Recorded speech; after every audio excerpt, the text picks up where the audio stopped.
One, the POIs are bigger, like they're the biggest POIs like per section than any of the other maps. So her passive is called barricade. Basically, whenever she's near a door, she gets a prompt to like barricade it with her terra fluid, I think it's called, and it just adds like 2 extra kicks to it. Or if the door is already damaged, like it's been kicked once before that, then it makes that door 2 kicks. So it just doubles the strength of the door, whether it's weakened or it's full strength. They said they're not doing it. No permanent LTM is going to be in the game anytime soon, and I don't know why. Season 15 is dropping on November 1st, and today they finally lifted the embargo on Catalyst abilities since they didn't get leaked for once, and the gaming merchant, Staycation, probably a few others gave like full detail what her abilities are, and you know, just everything else about season 15. Just gonna go over the good, the bad, and the useless. So if you're ready for season 15, leave a like on the video and just comment like what you think of everything that's going to be happening, or if you don't have anything to say, just comment an emoji. But let's start with the good. Broken Moon is the brand new map, and there's a couple things about it. I mean, just from what we can see, one, the POIs are bigger, like they're the biggest POIs like per section than any of the other maps. The size of the map itself is a little bit bigger than World's Edge. They have a new transport system. It's called a rail system. It's basically like zip lines, but they can go through like twists and turns. You can still shoot off of it, and you're basically just like hanging from it, and you just kind of zoom around to wherever around the map. And there also was a preview they did for it, like in the game, the golden ticket thing, and everyone was like, oh, this map looks really gray, it's really boring. That was just like, I don't know, they did that for whatever reason, kind of figure this out. It's not, it's hella colorful. I mean, if you watch like gaming merchants videos or Staycation, whoever showed previews, you know, like it's colorful. We'll be good. And then next up, we got Catalyst, a new legend. This is the reason I had to drop this video today instead of earlier, because her embargo didn't lift till today, and for once her abilities did not get leaked. It's the first time like maybe ever. So her passive is called barricade. Basically, whenever she's near a door, she gets a prompt to like barricade it with her terra fluid, I think it's called, and it just adds like 2 extra kicks to it. Or if the door is already damaged, like it's been kicked once before that, then it makes that door 2 kicks. So it just doubles the strength of the door, whether it's weakened or it's full strength. And also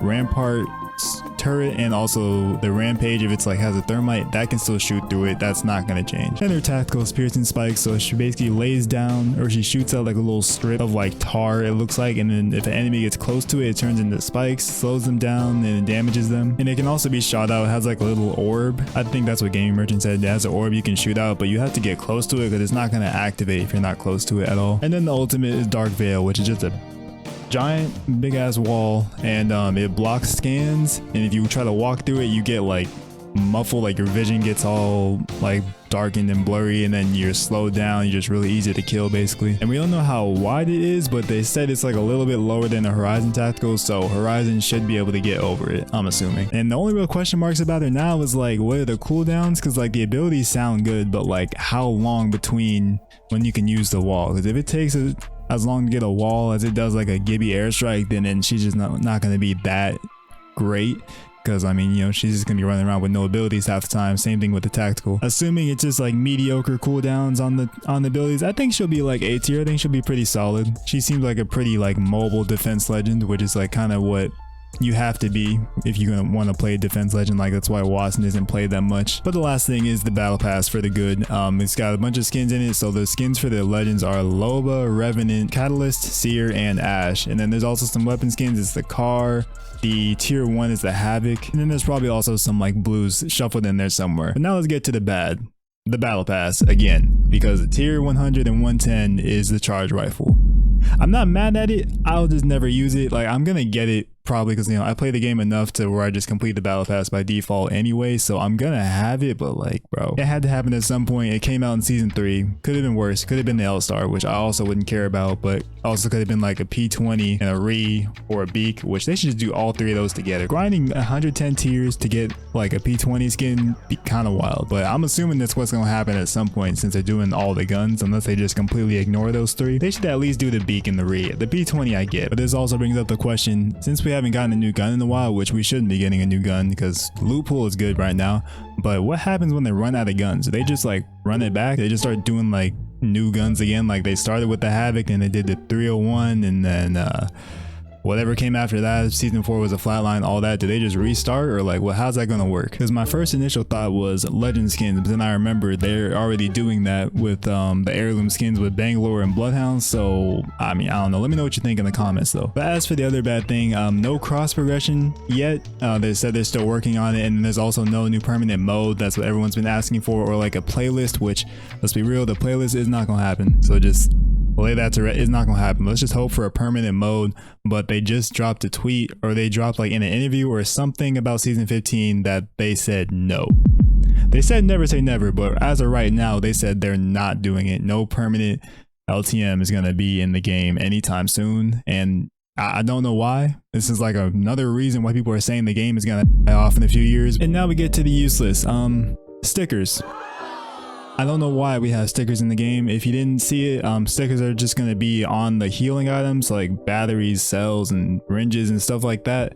And they're just going to kind of dilute the loot pool for loot boxes. I mean, I guess it's not going to like change your chances of getting an heirloom, but like if I get a purple sticker, I don't know if that's a thing, but if I get a purple sticker, be like, why? I'm already getting hoed by these banner frames and charms and poses. Like, I just want legend skins and weapon skins, and they got another useless thing in the loot pool now.